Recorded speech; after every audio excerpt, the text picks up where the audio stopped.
உலக வாழ்க்கையில் ஆசை வச்சுருக்கவங்களுடைய எண்ணம் செல்வம் இருக்கும் திசையை நோக்கி தான் செல்லும் அப்படிங்கிறது கண்மணி நாயகம் ஸல்லல்லாஹு அலைஹி வஸல்லம் அவர்களுடைய கூற்று.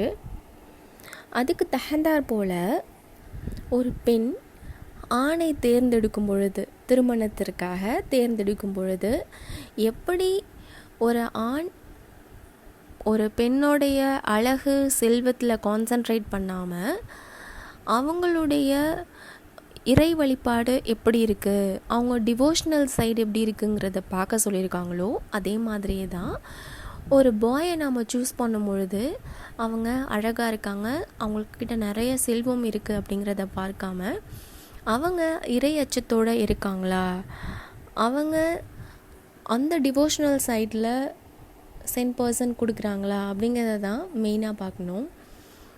ஏன்னா இப்போ இருக்கக்கூடிய லைஃப் ஸ்டைலில் பெற்றோர்கள் அந்த பையன் டபுள் டிகிரி ட்ரிபிள் டிகிரி படிச்சிருக்காங்களா, என்ன வேலையில் இருக்காங்க, எந்த ஊரில் வேலை பார்க்குறாங்க, எவ்வளோ நாளில் அவங்க வேலை பார்க்குற இடத்துக்கு தன்னுடைய மகளை கூட்டிகிட்டு போயிடுவாங்க, எப்படி நம்மளுடைய பொண்ணை அவங்க லக்ஸுரியாக பார்த்துப்பாங்க அப்படிங்கிறதுல கான்சன்ட்ரேட் பண்ணி தான் மணமகனை தேடுறாங்க.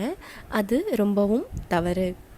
எப்படி தனக்கு வரக்கூடிய ஒய்ஃபு ஆலிமாவாக இருக்கணும் அப்படின்னு ஆண்கள் ஆசைப்படுறாங்களோ அதே மாதிரி பெண்களும் தனக்கு வரக்கூடிய கணவர் வேலை பார்த்தாலும் சம்பாதிச்சாலும் அவங்களும் ஓதி இருக்கணும், தொழுகணும், நல்ல அமல்களை செய்யணும், அதே மாதிரி இறையச்சம் உடையவராக இருக்கணும் அப்படிங்கிறதுல கான்சன்ட்ரேட் பண்ணி நாம் மாப்பிள்ளை பார்த்தோம் அப்படின்னா அவங்களுடைய திருமண வாழ்க்கை கட்டாயமாக சொதப்பல்ல போய் முடியாது.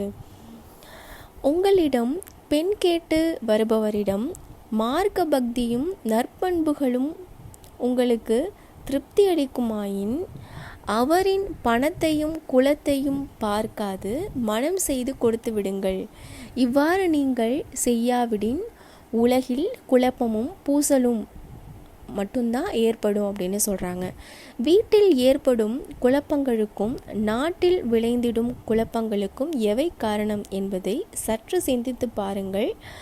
பண பேராசையும் குலத்திமுருமே அடிப்படை காரணமாக இருக்கிறது. இஸ்லாத்தை பொறுத்த வரைக்கும் பணத்தினாலும் குலப்பெருமையின் காரணமாகவும் பிறரை அடிமைப்படுத்த நினைக்கவே கூடாது. நினைக்கும் மிக கீழ்த்தரமான எண்ணங்களின் காரணமாகவே இத்தனை குழப்பங்களும் நிகழ்கிறது. அதனால் அவங்கக்கிட்ட